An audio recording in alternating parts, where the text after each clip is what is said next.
Okay, so this is the last video for 1.3. We're now going to not just find the line of fit, because that was an estimation. We are going to find the line of best fit. So the most exact line that fits all the data given. Okay, and that is the line that lies as close as possible to all those data points. And we have to use our graphing calculator on this. This is the linear regression tool on the calculator. So you have to have your TI-84. And I can show you how to do that. So that's why I'm doing this on Zoom versus just the lesson on the iPad. So when you do that linear regression on the calculator, it's going to give you this correlation coefficient, which the words might mean nothing to you, but it's going to be the variable R. It doesn't go in the equation, but it is a number that's going to be between -1 and 1, and it tells you how well all that data is going to fit on that line or fit to that line. Okay, so you have positive and negative.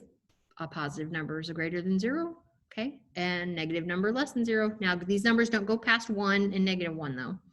Okay, and then you have strong and weak. How close is it to those ones? -1 or 1. Okay, so I kind of draw this little diagram, and this helps me. So this, oh goodness, I started erasing it. This diagram I have here kind of shows we always determine if it's strong or weak first. So the closer it is to -1 or 1, so if it's greater than 0.5, so that's closer to 1, then it'd be strong, positive, because it's on the positive side.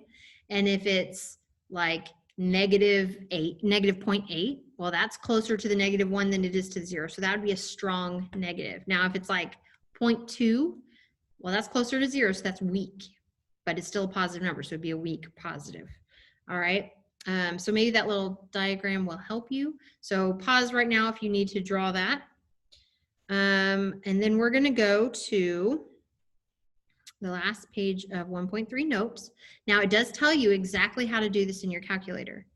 Now, the only problem is if your calculator has been reset or is brand new, you have to make it turn on the being able to give you that correlation coefficient. It will give you the line of best fit, but it won't give you that correlation coefficient, the R squared and R, if you don't do this step on where the 3 stars are down here.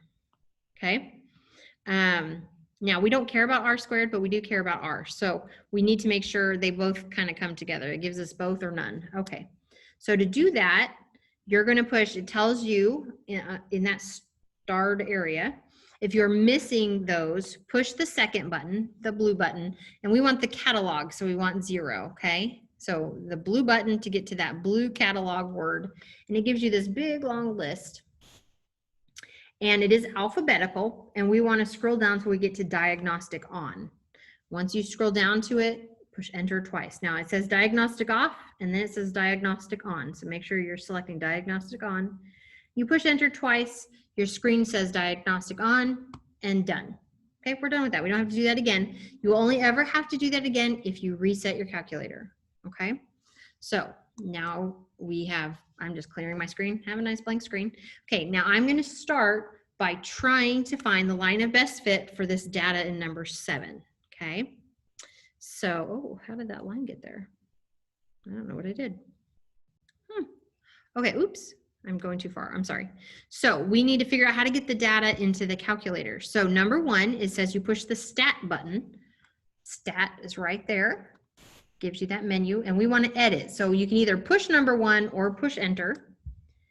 And then under L1, we're going to enter in, my Atlanta. Sorry, I'm trying to scroll and it won't scroll now. Okay, we're going to enter in all the X values, all of these values for L1. And you have to push enter after each value. So you should have nothing under L1. So you should be at the right below L1 at the top of the list, and you put 2 enter, 1 enter, 4 enter, all the way down, and that last number is 9. You have to push enter after that. Okay, then you use the over arrow, use, you know, these little arrows right here, push over, so you're under the column L2, and you can't see it because my picture is in the way. There we go. that is the Y values. So you type in those Y values in order. So you start at the top and go all the way to the bottom. So you start with 2.1, enter, 1.5, enter, 3.05, enter, all the way down until you get 5.35. Make sure to push enter, and your columns should be the same, okay? They should end even. If one column is longer than another, sorry. Then if one column's longer than another, then something went wrong. You missed a number somewhere. Okay, so we have that data in there. So going back here, so we did number 2, we entered the data. Then it says you push that stat button again, right here. And you want to go to the calc menu. So if you look at the top, that's the second one over. So I'm going to push the arrow and I'm going to go over and it gives me a new list. We want the linear regression. So that's LIN and then REG, linear regression. Now there's 2 of those, number 4 and number 8. We want number 4, that AX plus B, because that's how we're used to seeing the equation. Okay, so you can either push 4 or scroll down and push enter on it, and it gives you a screen like this. We don't change anything on the screen. We're just going to push enter until it gives us the linear regression. Okay, and that is backwards for you, I think. I'm sorry. Hopefully you can still figure out what you're doing. Now, that gives you kind of what that shows there over on the side, except our numbers are different because it's going to fit our data. Oops. Just joking. It's exactly our data for number 7. Okay, so I'm going to use my calculator. I'm going to come down here. I'm going to write down all this stuff. So in the first part, it says use the linear regression feature to find an equation for line of best fit. So we need that we need A, and we round it. I usually leave it at the 100th place or 1000th place, sorry. And if that number after that 5 is greater or is 5 or more, you need to round that 1000th place up. And then B is 0.865, okay? Now, the second part of this equation, I'm not done writing that equation, but the second part wants us to find and interpret the correlation coefficient. So I'm gonna go ahead and write it down. Skip the R squared on your calculator. We want R. And again, give it to 3 decimal places there. Do not round this up to 1. The only time the correlation coefficient is 1 is when it's exactly 1, like the calculator gives you the number 1. Otherwise, you should just have a decimal. You may have to write it out a ways so it doesn't round up.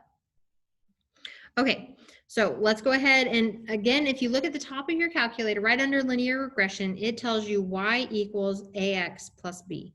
That's why we wanted this form, because it's the same thing as y equals mx plus b. We're just going to substitute these in. So 0.505x plus 0.865 is our equation. That is the line of best fit. That is the line that all of these points are as close as possible to. Okay, it's the exact line if we didn't have to round, but we had to round, but it's as exact as we're gonna get. Now, we found the correlation coefficient and it wants us to find and interpret the correlation coefficient. So that's when we go back to, it's not letting me scroll. Oh, here we go. There, look, I got rid of it. That's when we go back to this strong weak. Okay, so it's I'm losing it on my screen, 0.987. Okay, so that's really close to 1, so it's strong and it's a positive number. Okay, so this would be, I don't know why it keeps doing that, I'm sorry, a strong positive. Okay, and then we want to estimate the cost of a smoothie that is made using 8 ounces of fruit. So ounces is the X value. So I'm going to plug in 8 for X into my equation. So Y equals 0.505 times 8 plus 0.865. And I'm just going to type all of that into my calculator. And I get that it is and this is, and Y is the cost. So I need to put dollar here. It is about 4.9, and then that's going to round to $1. Okay. So that is the lesson, the last part of 1.3. So now you can finish up the practice by doing problems 19, 20, 21, and 22.